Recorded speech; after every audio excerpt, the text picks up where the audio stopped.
দর্শক স্বাগত জানাচ্ছি টিভিএন 24 নিউজ নেটওয়ার্কের নিয়মিত আয়োজন দিভিজ অনুষ্ঠানে আপনাদের সাথে আছি আমি এহসান জুয়েল। আজকে আমরা যে বিষয়টি নিয়ে কথা বলবো সেটি হলো অনেকেই এই ধরনের ভোগান্তিতে পড়েন কিংবা বিপদে পড়েন, সেটি হলো আমেরিকা থেকে আপনি বাংলাদেশ কিংবা অন্য কোথাও গিয়েছেন কিন্তু নির্ধারিত 6 মাসের মধ্যে আপনি ফিরে আসেননি।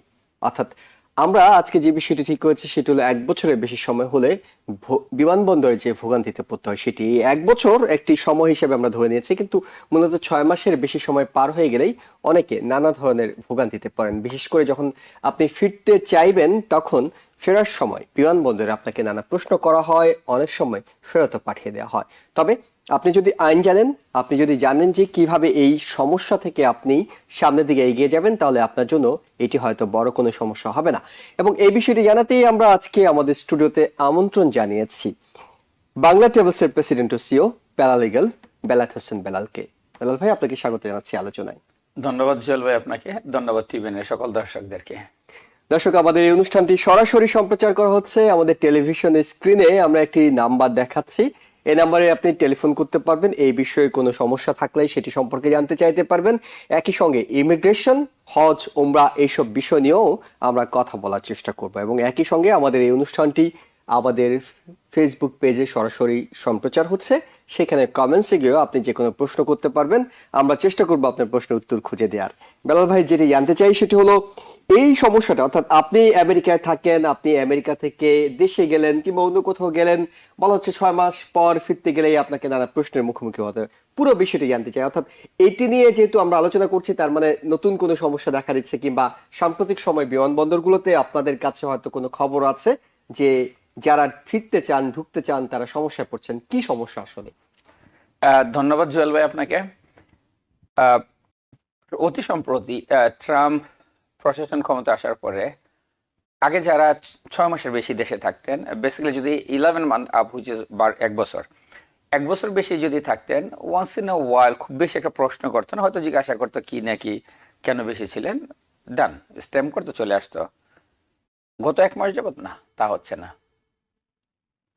একাধিক কোশ্চেন, কি ছিল, কি, ইভেন শুধু সেটাই না, গ্রিন কার্ড অলরেডি এয়ারপোর্টে দে সেজ ইট, ওরা এয়ারপোর্টে গ্রিন কার্ড ভদ্রলোকের অ্যাকসেপ্ট মানে দিবে না, ওনাকে গ্রিন কার্ডের পরিবর্তে একটা স্ট্যাম্প করে দিল এবং I-94 ওনার পাসপোর্টের সাথে স্ট্যাম্পলার করে দিয়ে বলছে, এবং ওনাকে একটা ইয়েলো থাম্ব ধরাই দিল যে এবার আপনি কোর্টে যান।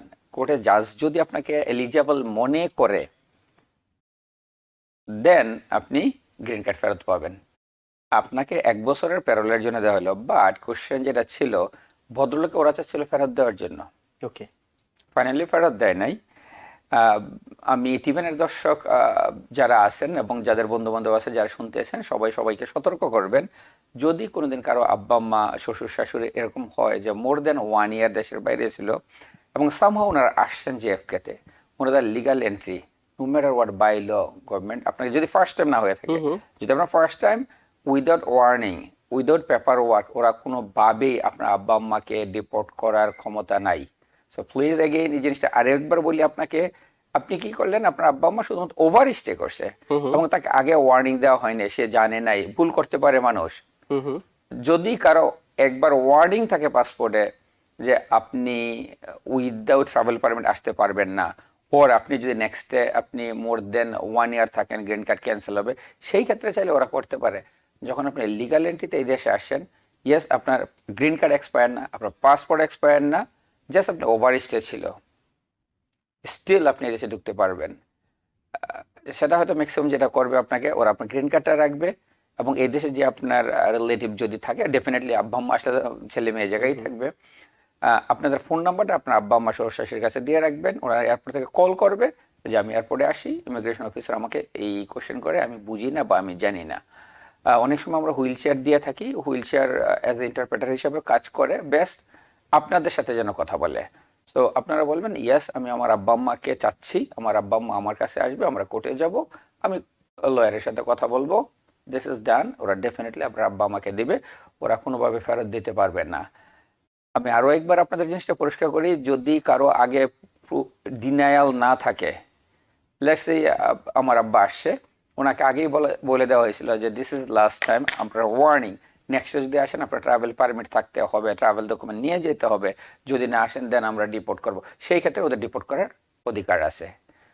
ফার্স্ট টাইম আপনার আব্বা জানে না, উনি আসে, ওনাকে করবেন না। বাট ইয়াস, গ্রিন কার্ড রেখে দিচ্ছে, রেখে দিবে। আপনি কোর্টে যাবেন, আপনার আব্বা অসুস্থ ছিল, সে প্রুফ আপনি দিবেন, আপনার আব্বা যে জন্য ট্রাভেল করতে পারে নাই, কোর্টে আপনি জাজকে প্রুভ করাবেন। It's very simple. So without help আপনারা পেতে পারেন, উইদাউট জাস্ট একটু লো বিট বিগিনিংটা আপনাদের জন্য একটু কষ্টকর হবে। আপনার আব্বা এরপরে অনেকক্ষণ আছে কি হচ্ছে কি নাকি, বাট স্টিল ওনারা আসতে পারবে, গ্যারান্টি। দুটো বিষয় এখানে খুবই গুরুত্বপূর্ণ। এক হলো অনেকে হয়তো খেয়াল করেন না, যখন বাবা মা দেশে ঢুকেছেন আমেরিকা তখন চলে তার পাসপোর্টে বিশেষ কোনো নির্দেশনা দেয়া আছে কিনা, আছে কিনা। ওয়ার্নিং দেয়া আছে কিনা, এটি কিন্তু অনেক সন্তানরা খেয়াল করেন না। পরে বাবা মা তো অনেক সময় খেয়াল করেনই খেয়াল না, করে, উনি জানেন না। পরবর্তীতে এটা চেক করে আসলে দেখা Right. খুবই ইম্পর্টেন্ট Right. যে তাকে কোনো ওয়ার্নিং দেওয়া হলো কিনা, রাইট। এবং পরবর্তীতে তিনি যখন যাত্রা করবেন তখন সেটা মাথায় রেখে তাকে করতে হবে। একটা প্রশ্ন থেকে যায়, আমি সেটি আপনার কাছ থেকে জানবো। তার আগে দর্শক আছেন টেলিফোনে, আমি একটা দর্শকের টেলিফোন নিতে চাই, প্রশ্ন নিতে চাই। দর্শক, আপনার পরিচয় দিয়ে প্রশ্ন করুন। জি, আসসালামু আলাইকুম। আমার নাম হচ্ছে সাইদ, জি আমি ভার্জিনিয়া থেকে বলতেছি।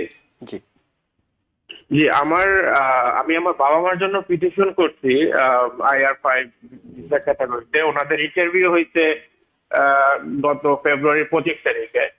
তো আমার বাবা মা দুজনকেই বলছে যে ওনাদের ভিসা অ্যাপ্রুভাল করা হলো, এবং ওনাদেরকে টোকেন দিয়ে দিছে, এবং বলছে পাসপোর্ট রেখে দিছে যে 15 দিনের ভিতরে ইমেল বা আমি নোটিফিকেশন পাবো যে সে যেন পাসপোর্ট নিয়ে যায়।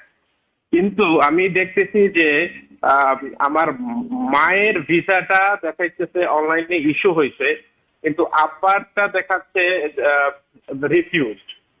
এখন আমি বুঝতেছি না যে ও কেন রিফিউজ দেখাইতেছে, যেহেতু তাদের পাসপোর্ট রেখে দিছে এবং বলছে যে তাদেরকে ভিসা দেয়া হবে। তো এখন আমার কি করণীয়? ধন্যবাদ আপনাকে। আহ, আপনার আব্বা আম্মার ক্ষেত্রে যে ধরনের process, this is the way American embassy সবার জন্য প্রসেস করে। ওদের সামহাউ আপনার আব্বার ক্ষেত্রে either right now is refuse, আম্মারটা রেডি আছে, ওকে। কোনো ডকুমেন্ট কোথাও কোনো ওদের কোনো রিকোয়ারমেন্ট ছিল, যে রিকোয়ারমেন্ট তখন ওরা ফলো করে নাই। যখন সেকেন্ড টাইম ওরা পাসপোর্ট ভিসা ইস্যু করবে, তখন হয়তো কোনো একটা জায়গায় ওনার আব্বার আইদার মেডিকেলের ফাইল মিসিং থাকতে পারে, আমি জানি না, আমি গ্যাসিং, যেটা আমি আপনি বলছেন যে কি হইতে পারে। মেডিকেল ফাইল ডেফিনেটলি ছিল, হয়তো কোনো কারণে অ্যাটাচ নাই, কোনো একটা জায়গায় মিসিং আছে। আপনি যদি চান, আপনি যদি নিজে করে থাকেন, ওকে, আপনি অবশ্যই ইউএস এম্বাসি USCIS.gov এর আন্ডারে যেটা আমাদের ঢাকা অফিস আছে, আপনি ওই জায়গায় ইমেল করতে পারেন, ইভেন কল করেও কিন্তু ওদের সাথে যোগাযোগ করা যায়। আর আপনার আব্বা আম্মা হয়তো জিনিসটা ভালো পারবেন না, আপনার যে অ্যাকাউন্ট্যান্ট আছে ওদের কাছ থেকে আপনি, বা আপনি যার মাধ্যমে যদি কারো হাতে করে থাকেন আপনার আব্বা আম্মার ফাইল, ওনার আপনি হেল্প নিতে পারেন, অথবা আপনি নিজেও করতে পারেন যে আমার এই জায়গায় কি কি মিসিং ফাইল ছিল, কি রিজন ছিল, ওরা আপনাকে ক্লিয়ারলি রিজন দিবে কেন আপনার আব্বার ফাইল ডিনায়াল। ধন্যবাদ আপনাকে। জি, সাধারণত যেটি দেখা যায় যে পাসপোর্ট রাখলেই আমরা ধরে নিই যে Yes, guarantee ইস্যু দিচ্ছে, করবে, guarantee দিচ্ছে, তারা হ্যাঁ। গ্যারান্টি দিচ্ছে। কিন্তু যদি যেহেতু কোনো আপনি অনলাইনে দেখতে পাচ্ছেন রিফিউজড, নিঃসন্দেহে এখানে কোনো একটা ডকুমেন্ট মিসিং আছে, কোনো একটা, missing মানে আপনি আছে। প্রোভাইড করেছেন সামহাউ ওদের সাথে অ্যাটাচড হয় না, এমন হইতে পারে। ওদের প্রিন্টিং মিস্টেক ওরা হয়তো খেয়াল করে না, এমন হইতে সেক্ষেত্রে পারে। একটা মেইল করাটা হলো Mail করা সর্বোত্তম আপনার জরুরি। জন্য, আপনি একটা হয়তো উত্তর পাবেন। আরেকজন দর্শক আছেন, আপনার টেলিফোনটিও নিতে চাই। জি, আসসালামু আলাইকুম ভাই। ওয়ালাইকুম আসসালাম। যে আমার প্রশ্ন ছিল যে ভাইয়া, আমি এখানে আসছি, আসার পরে আমার কেস হওয়ার পরে আমি এখানে বিয়ে করছি। তো আমার ওয়াইফ ছিল স্টুডেন্ট। তো আমি যখন আমার হিয়ারিং হয়েছে, হিয়ারিং এর সময় তখন আমি আমার ওয়াইফকে অ্যাড করে দিয়েছি। অ্যাড করার পরে তখন এটা অ্যাপ্রুভ হয়েছে, তখনই আমার ইন্টারভিউ হয়েছে। এখন ওয়াইফের ফিঙ্গারপ্রিন্ট হয়েছে। তো এক্ষেত্রে তার স্টুডেন্ট স্ট্যাটাস কি ধরে রাখতে হবে নাকি রাখতে হবে না? তার ওয়ার্ক পারমিট, সোশ্যাল সিকিউরিটি সব আছে। কিছুই ক্লিয়ার ছিল না। আমার অলরেডি গ্রিন কার্ড আসে নাই, আমার তো ফিঙ্গারপ্রিন্ট হয়েছে। আচ্ছা, আমরা হ্যাঁ, একটু ভাই। বোঝার জন্য আপনার কাছে একটু প্রশ্ন করতে চাই। সেটা হলো যে আপনি বলছিলেন যে আপনি এখানে আসার পর আপনি কোন প্রক্রিয়া গিয়েছেন?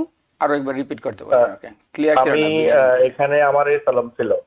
অ্যাসাইলাম থেকে উনি, ওকে, হ্যাঁ, okay. এরপরে তিনি স্টুডেন্টকে বিয়ে করেছেন, Okay. তারপর তার ওয়াইফকে তিনি ইনক্লুড করেছেন এবং তার ফিঙ্গারপ্রিন্টের ডেটও এসেছে। এখন তার প্রশ্ন হ্যাঁ, তার আমার যখন কোর্টে হিয়ারিং ছিল তখন আমি তার সাবমিট তার ম্যারিট আমি তাকে বিয়ে করছি, তখন পেপারগুলো আমি এখানে সাবমিট করছি। ওকে। ওইখানে পড়ার পরে আপনাদের দুজনেরই অ্যাপ্রুভ হয়েছে, এই তো অ্যাপ্রুভ হয়েছে। ওকে, যে হ্যাঁ অ্যাপ্রুভ হয়েছে, ফেডারেলে আমাদের ইন্টারভিউ হয়েছে। এখন আমি কি তার স্ট্যাটাস কি রাখবো নাকি রিমুভ করে ফেলবো? তার ওনার ওয়ার্ক প্রশ্ন পারমিট হলো- টোটাল জি।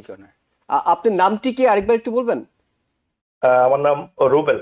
ওকে রুবেল ভাই, সরি বিগিনিং তে লাইনটা ক্লিয়ার ছিল না, যদি কিছু মনে না করেন আরো একবার একটু ক্লিয়ারলি বলবেন। আপনি প্রথমে আপনার অ্যাসাইলাম ছিল আপনি বললেন, জি জি।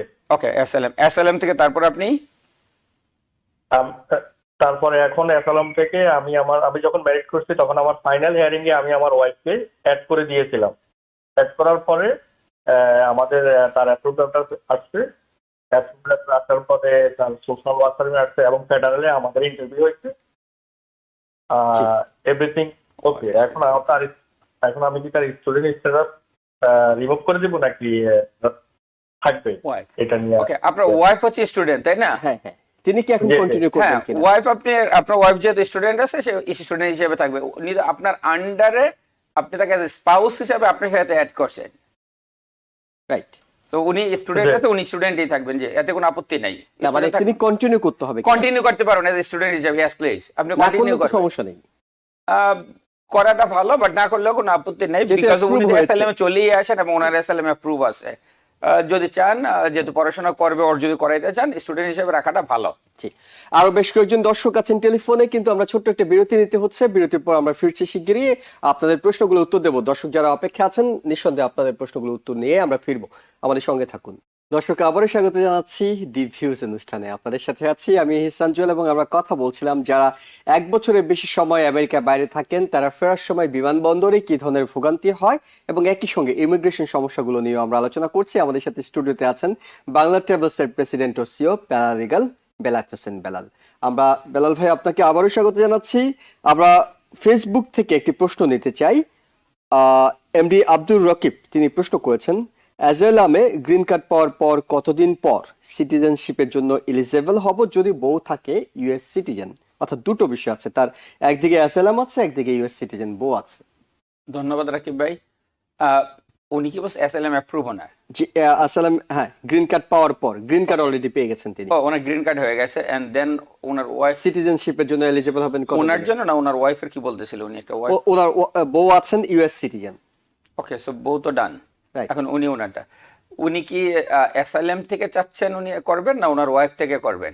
এখন আসলে এটা উনি ওকে, ফেসবুকে যদি ওয়াইফ প্রশ্ন থেকে করেছেন। হয়ে জি। যায় উনি ওটাতেও করতে পারেন, আর ওটাও সম্ভবত ওনার গ্রিন কার্ড আগে থেকেই ছিল সম্ভবত, যেটা উনি বলতেছিল যে গ্রিন কার্ড এসএলএম ওর ওকে হোয়াটএভার।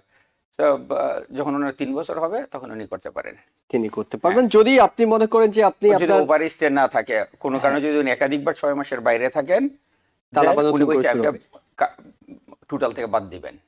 অর্থাৎ আপনার দুটো পথ আছে, একটা আপনার যদি ইউএস সিটিজেন বউ হিসেবে আপনি অ্যাপ্লাই করেন সেটা এক ধরনের পথ, আর আপনি অ্যাজাইলাম অ্যাপ্রুভের পর যে গ্রিন কার্ড পেয়েছেন তার 3 বছর পরে আপনি দুইটাই সিমিলার টাইম, দুইটাই same।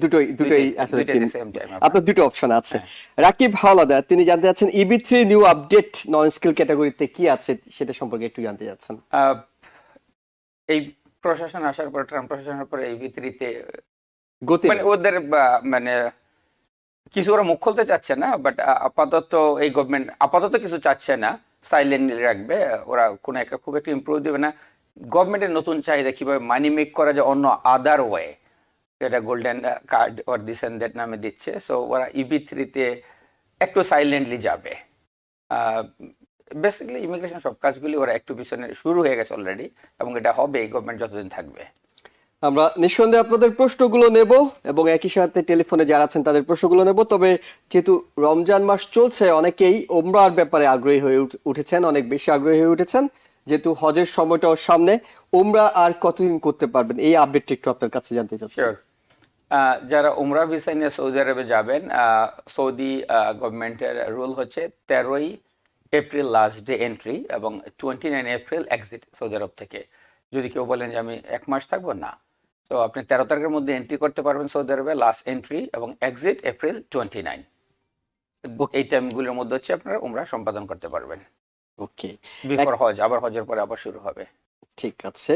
তার মানে এই সময়টা পর্যন্ত আপনি উমরা করতে পারবেন, যেতে তারপর আবার পারবেন। হজের পরে শুরু হজের পরে করতে আবার পারছেন। যেতে পারবেন। আমরা শুরুতে যে বিষয়টা নিয়ে আলোচনা করেছিলাম, আপনি বলছিলেন যখন বাবা মার এই ধরনের সমস্যা থাকে, তারা যদি 6 মাসের বেশি ওভারস্টে হয় দেশে, তবে অবশ্যই সন্তানের সঙ্গে তারা এয়ারপোর্ট থেকে যোগাযোগ করবেন যোগাযোগ এবং যোগাযোগ করে তারা ফোনে কথা বলিয়ে দেবেন। কিন্তু একটা বিষয় জানতে, যে কেউ যদি আগে থেকে জানেন যে তার ওভারস্টে আছে এবং বর্তমান সময়টা একটু খারাপ, এখন আপনাকে ইমিগ্রেশন অফিসাররা অনেক বেশি প্রশ্ন করবেন, ফেরত পাঠাতে পারেন, নানা ধরনের আশঙ্কা আছে, আপনি কি এয়ারপোর্টে আপনার একজন ব্যক্তিগত অ্যাটর্নি রাখার পরামর্শ দেন?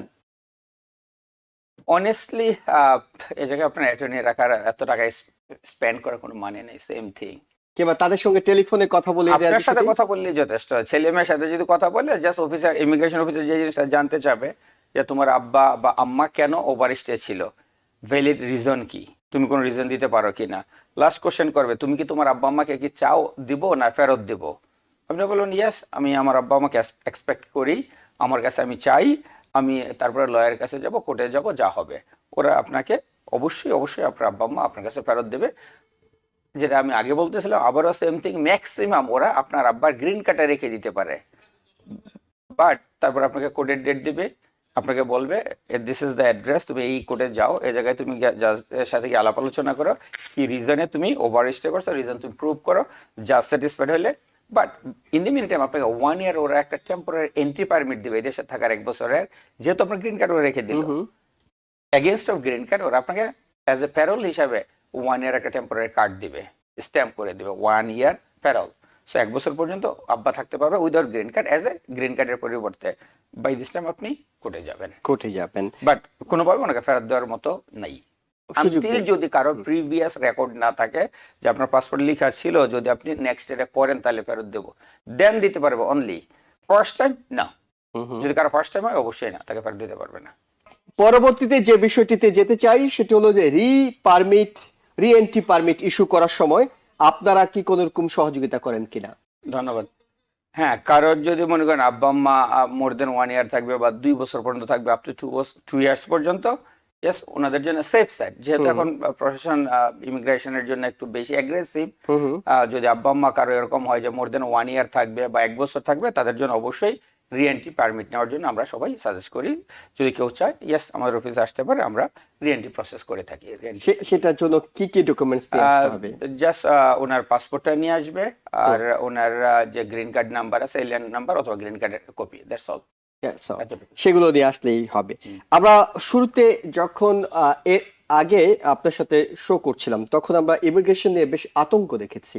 অনেকটুকু সেটা মানুষের মধ্যে বোঝাপড়ার কারণে কিংবা আইন জানার কারণে কিছুটা কমে আসছে। সে বিষয়ে প্রশ্ন করব। আরেকজন দর্শক আছেন টেলিফোনে। দর্শক, আপনার প্রশ্নটি দিতে চাই, আপনার পরিচয় দিয়ে প্রশ্নটি করুন। হ্যাঁ, হ্যালো। জি, আমরা শুনতে পাচ্ছি। আমি আসছি, মানে 5 মাস হয়েছে। আমি এখন বাংলাদেশে যেতে চাই, গেলে আমার কি করতে হবে, যে কতদিন থাকতে পারবো? আচ্ছা, ধন্যবাদ। নিয়ম মোতাবেক। ধন্যবাদ। জি, আপনি এই দেশে সর্বোচ্চ 6 মাস থাকতে পারবেন। 6 মাসের একদিন আগে আপনি চলে যেতে পারেন, আপনার ভ্যালিড ভিসা থাকবে। 30 ডেজ পরে আবার আপনি আসতে পারেন, চাইলে আবারও আপনি 6 মান্থ থাকতে পারবেন। এরকম কন্টিনিউ আপনার যতদিন ভিসা আছে আপনি কন্টিনিউ করতে পারবেন। অনেক ধন্যবাদ। দর্শক, আমরা যে বিষয়টি আপনার কাছে জানতে চাই, প্যারালিগাল বেলাল হোসেন বেলাল, সেটি হলো যে আইনি বিভিন্ন সমস্যা নিয়ে মানুষ আপনাদের কাছে আসছে এই কারণে যে ইমিগ্রেশন নিয়ে মানুষের মধ্যে এক ধরনের আতঙ্ক আছে, বিশেষ করে আইন না জানার কারণে এই আতঙ্কটা বেড়েছে। আগের যে অবস্থাটা, অর্থাৎ এর আগে যখন আমরা শো করেছিলাম প্রায় মাসখানেক, তখনকার মানুষের মধ্যে যে ধরনের আতঙ্ক, বাংলাদেশি কমিউনিটির মধ্যে যে ধরনের আতঙ্ক ছিল, বিশেষ করে যারা অনথিভুক্ত কিংবা আনডকুমেন্টেড তাদের মধ্যে, এখনকার অবস্থাটা আসলে কি? মাঠের অবস্থা কি? অ্যাকচুয়ালি জুয়েল ভাই, যেটা হচ্ছে আমাদের কমিউনিটিতে আনফরচুনেটলি যতটা না ছিল আইনের প্রয়োগ ওর পাকড়াও, তার চেয়ে অনেক বেশি প্রচার হয়ে গেছিল। আচ্ছা, কেউ কেউ বা কোনো প্রতিষ্ঠান ওর কোনো লোক, আমি যেটা জানি 74-এ কোনো এক স্বর্ণের দোকানে আসে ইউএস, যেটা আপনার এদেশে এনি বিজনেস, সেটা আপনি স্ট্রিটে ফুড বিক্রি করেন, ওর আপনি বড় অফিস নিয়ে করেন, লাইসেন্স থাকতে হবে সবার, রাইট। এবং সেটা এভরি ইয়ার 2 ইয়ার রিনিউ করতে হয়। আমি খোঁজ নিয়ে জিজ্ঞাসা করছি ওই দোকানে, ওই দোকানে আসলে লাইসেন্স ইন্সপেক্টর, যে ওনাদের লাইসেন্স কবে রিনিউয়াল ডেট এবং অন টাইমে রিনিউ আছে কি না, সময়টাকে পরিচালনা করা হয়েছে ইমিগ্রেশন অফিসার জ্যাকসন হাইটসে কি বলে হামলা দেওয়া হয়েছে, কাউকে পিক আপ মানে কাউকে ধরে নিয়ে গেছে। ওই অফিসে আলাপ আলোচনা করলাম, ওনারা বললো না ভাই আমাদের অফিসের লাইসেন্স চেক করতে আসছিল, শুধুমাত্র সিটিতে গেল। ইয়েস, ভদ্রলোক যখন বেস দেখাইছে কারো কারোর মধ্যে আতঙ্ক ছিল, মেবি এটা এফবিআই চলে আসছে, মেবি আন্ডার কভার চলে আসে। না, এফবিআই আন্ডার কভার কাজ না, ইমিগ্রেশনের কাজ করা। এফবিআই যদি আপনার আসে, সেটা আপনার ক্রাইম কোনো থাকলে সেটা আপনার এগেনস্টে যদি কোনো ধরনের ক্রাইম হোক, ওর আপনার এগেনস্টে যদি কোনো ব্যাপার Deportation order থাকে। সেটা সেটার জন্য আপনার এফবিআই আসবে না, সেটা আইস আছে, ইমিগ্রেশন পুলিশ আসবে আপনার কাছে, এবং তাদের ইউনিফর্মই থাকে আলাদা। আর সকাল 10টায় আইসা লাইসেন্স দেখতে আসবে না ওরা। সো এটা ছিল নিতান্তই সামহাউ, যেহেতু বাজার একটু তখন চলতেছিল ইমিগ্রেশনের ভয়, তো অনেকেই সেটাকে হয়তো ফেসবুকে হোক আর একজন থেকে আরেকজনের কথা হোক, কথাটা চেঞ্জ হয়ে গেছে। ছিল সিম্পল জিনিস, ওটাকে অনেকে জটিল করে ফেলছে, তখন মানুষের মধ্যে একটু আতঙ্ক বেশি ছিল। অনেস্টলি সেরকম কোথাও কিছু এখনো শুরু হয় নাই। ইয়েস, এরকম ধরপাকড় এই দেশে আজীবনই ছিল। যেহেতু এই গভর্নমেন্টের ওয়াদা ছিল যে আমি ইমিগ্রেশন সারা অভিযান করব, সেজন্য একটু বিগিনিংতে ছিল, বাট এরকম ওয়াও ছিল না যে এভরিডে চারিদিকে দরপাকড় শুরু হচ্ছে, না, সেরকম আমরা কোথাও দেখিনি। কিন্তু এখন পর্যন্ত সরকারের পক্ষ থেকে বলা হচ্ছে 20,000 তারা পুরো দেশে 20,000 গ্রেপ্তার করছেন, যেটি অন্য সময়টাতেও এরকমই হয়, কাছাকাছি হয়। যদিও তারা নতুন নতুন আইন তৈরি করছে, Right. নতুন নতুন আইন Right, তৈরিতে right, একটা নতুন আইন দর্শকদের জানিয়ে রাখি যে ইউএসসিআইএস থেকে বলা হয়েছে যে যারা অনথিভুক্ত মানুষজন আছেন, আনডকুমেন্টেড আছেন, ইলিগালি এদেশে এন্ট্রি নিয়েছেন, তাদের জন্য একটা রেজিস্ট্রেশন করার প্রসেসের কথা ভাবছে হোমল্যান্ড সিকিউরিটি ডিপার্টমেন্ট। এবং এই প্রসেসটা শিগগিরই তারা ইউএসসিআইএস এর ওয়েবসাইটে দিয়ে দেবেন, যেখানে গিয়ে আপনার ঠিকানা, আপনার টেলিফোন নম্বর, আপনার বয়স, যাদের বয়স বিশেষ করে 14 বছরের বেশি, তাদের সবাইকে এই ধরনের একটা রেজিস্ট্রেশন করতে হবে। সেই প্রক্রিয়াটা মাধ্যমে একটা ডাটাবেসের মধ্যে সবাইকে নিয়ে আসার একটা পরিকল্পনা চলছে। এটি এখনো শুরু হয়নি, এটি শুরু হবে, তবে হোমল্যান্ড সিকিউরিটি ডিপার্টমেন্ট বলছে তারা এই ধরনের একটা প্রক্রিয়ার মধ্যে দিয়ে যাচ্ছে। আপনার কাছে জানতে চাই সেটা হলো যে যারা শুরুতে আতঙ্কের কারণে হয়তো নানা কারণে ডকুমেন্টেশন তৈরি করেননি, Right. তাদের ডকুমেন্টেশন করার এখন যারা করছেন তাদের ওয়ার্ক পারমিট কিংবা অন্যান্য প্রসেসগুলো কি স্বাভাবিক প্রক্রিয়ায় হচ্ছে? ইয়েস, যাদের রেগুলার ওয়ার্ক পারমিট এক্সপায়ার হয়ে যাচ্ছে বা 6 মাসের মধ্যে এক্সপায়ার হয়ে যাবে, ইয়েস, তাদেরগুলো রিনিউ হচ্ছে। এখনো পর্যন্ত কারোটা স্টাফ করে নাই। যেই আইন কানুন ছিল সেভাবেই চলছে।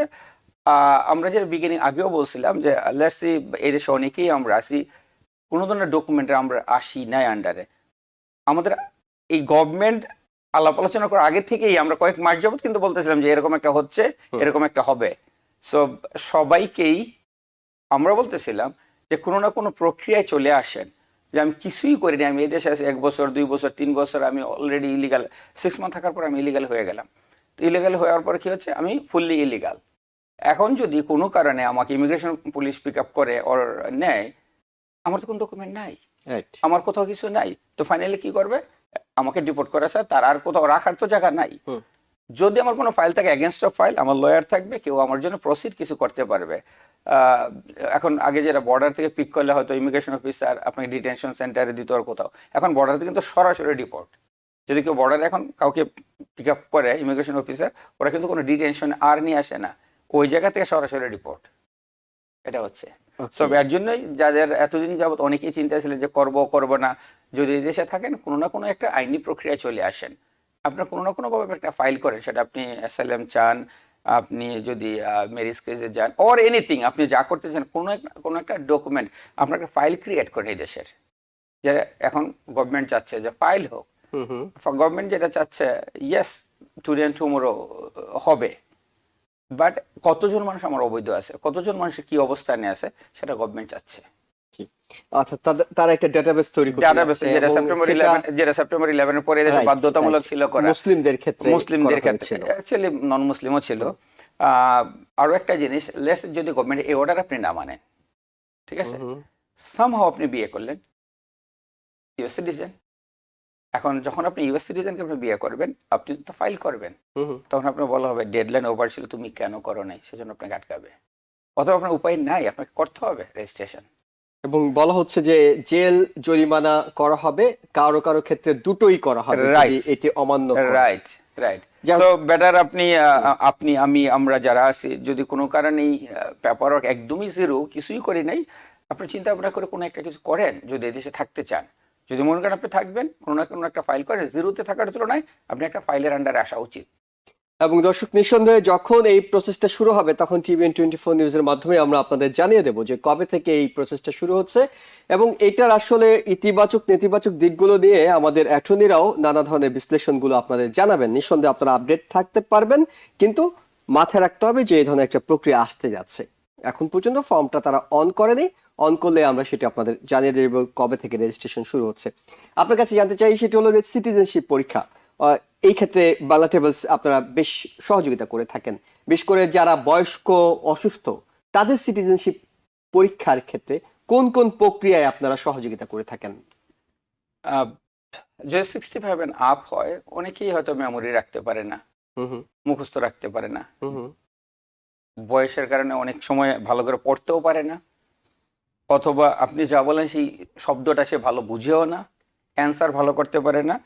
এরকম সমস্যা যাদের আছে তাদের ক্ষেত্রে সাধারণত ইন্টারভিউ ইন্টারভিউ মানে কি, আপনাকে সামনে যেতে হবে, আপনার সাথে কেউ যাবে অ্যাজ এ আপনার পক্ষে হয়ে কথা বলার জন্য, সেটা আপনি লয়ার হোক অথবা ইন্টারপ্রেটার আপনি নিয়োগ দেন, ওরা থাকবে, ওরা আপনার পক্ষে হয়ে কথা বলবে।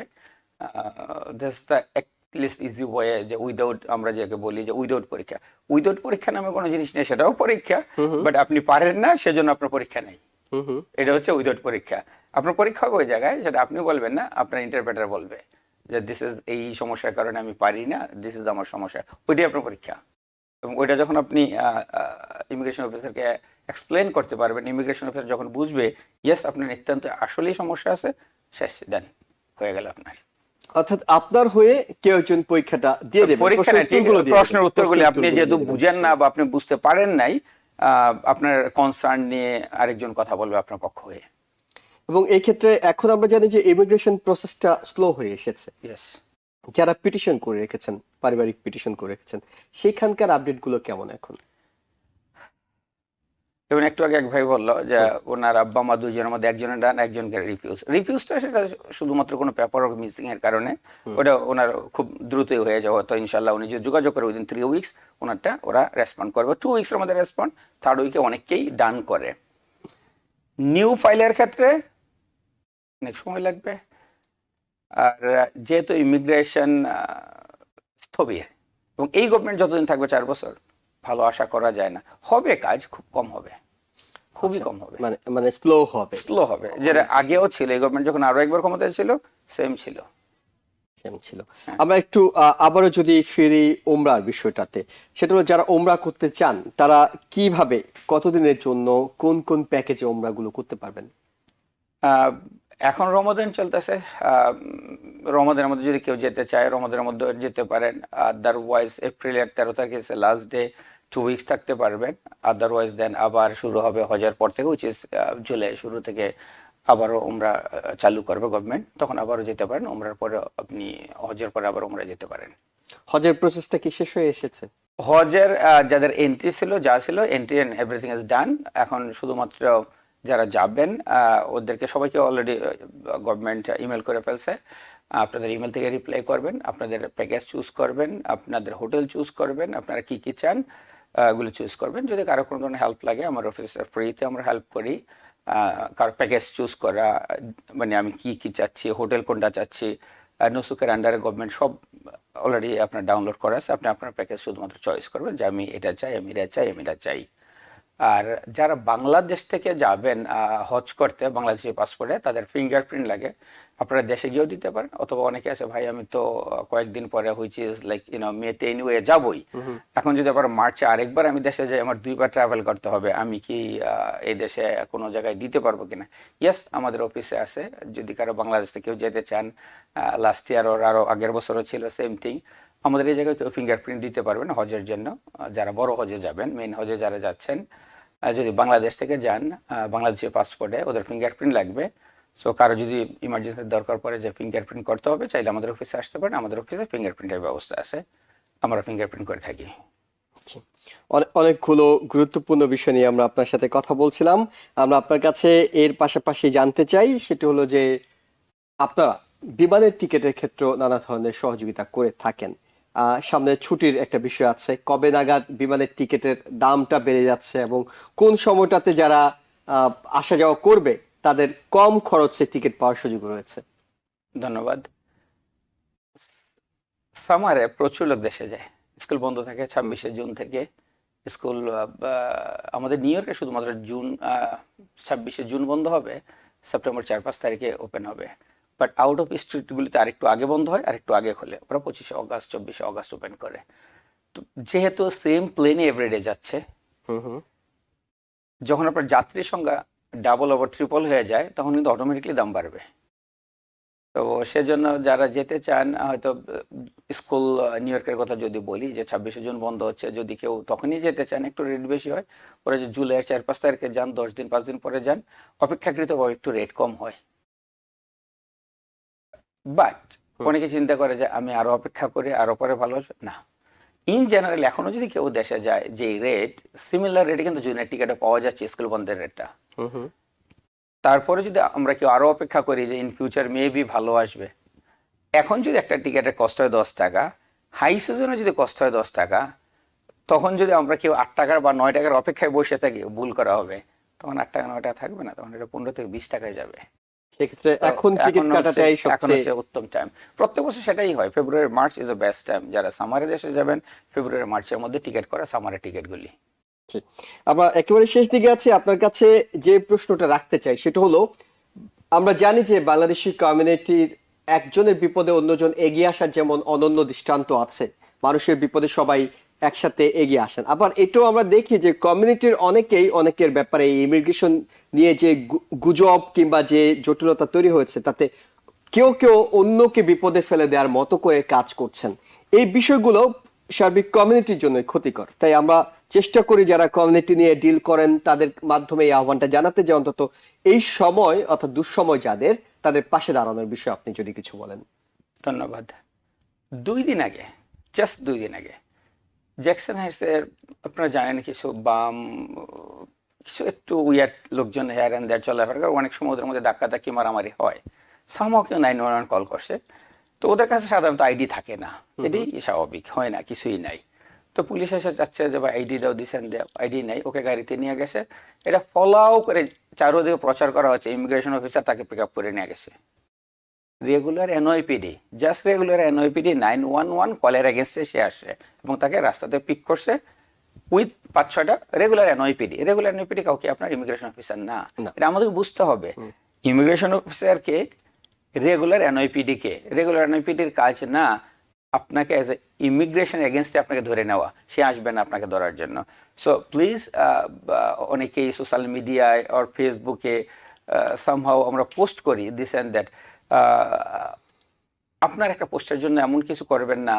ওর অনেক সময় আমাদের হয় জেলাসির কারণে হোক, অথবা কারোর সাথে আপনার খারাপ সম্পর্ক আছে, আপনি কল করে ইনফরমেশন দিয়ে দিলেন কারো এগেনস্টে, আপনি জানেন কেউ ইলিগাল, ইয়েস, হয়তো আপনার সাথে তার কোনো কারণে বিবাদ ছিল বা দ্বন্দ্ব ছিল, এই দ্বন্দ্বের কারণে আপনি যাচ্ছেন যে তাকে ধরে দেন, রিপোর্ট করে দেন। সো সকলের প্রতি বিনীত অনুরোধ থাকে, প্লিজ অ্যাটলিস্ট সেই জিনিসটা করে না, যে আপনার সাথে কোনো কারণে তার দ্বন্দ্ব থাকতেই পারে, তার লাইফের, তার ফ্যামিলি অন্য 10টা মেম্বার তার সাথে দ্বন্দ্বে আপনার সাথে জড়িত না, সেই লোক যদি এই দেশে থাকে, তার ছেলে মেয়ে আছে, সংসার আছে, এই জায়গায় ভালো থাকার পরে, আমরা সবাই জানি আমরা আমেরিকায় আসছি একটু ভালো থাকার জন্য, ভালো ইনকাম করার জন্য। এই ভদ্রলোক যেটা একটু ভালো ইনকাম করবে, এই ইনকামের মাধ্যমে তার দেশে আত্মীয় স্বজন চলবে, ইভেন কি অনেক মসজিদ মাদ্রাসা অনেকে কিন্তু চালায় এই দেশে থাকার পরেও। তো যাই হোক, এনিওয়ে, মানুষের চলাফেরা করতে ভুলভ্রান্তি হবে।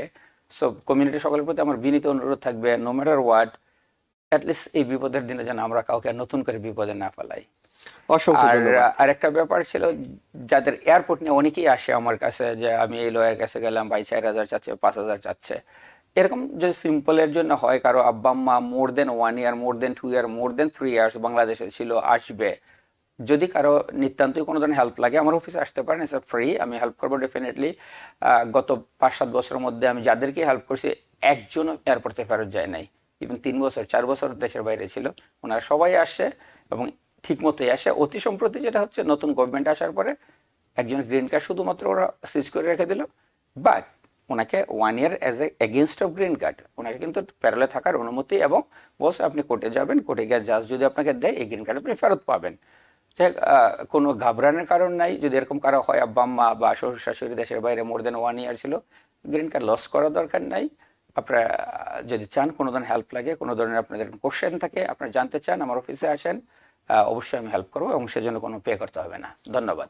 অসংখ্য ধন্যবাদ প্যারালিগাল বেলায়েত হোসেন বেলাল ভাই আপনার মূল্যবান সময় দেওয়ার জন্য। এবং দর্শক যারা দেখছিলেন, ইমিগ্রেশনের আসলে নানা প্রশ্ন থাকে, নানা তথ্য থাকে, আমাদের অ্যাটর্নিরা প্যারালিগালরা নিয়মিত আপনাদের পরামর্শ দিয়ে থাকেন তারা কোন পথে গেলে আসলে আপনি এই সমস্যাটা উতরে উঠতে পারবেন সেটির আইনগত ব্যাখ্যাগুলো জানিয়ে থাকেন। তবে সিদ্ধান্ত নেওয়ার পুরো বিষয়টি আপনার, অর্থাৎ কোন পরামর্শটি আপনি নেবেন, কোন পরামর্শটি আপনি নেবেন না সেটি একান্তই আপনার ব্যক্তিগত সিদ্ধান্ত।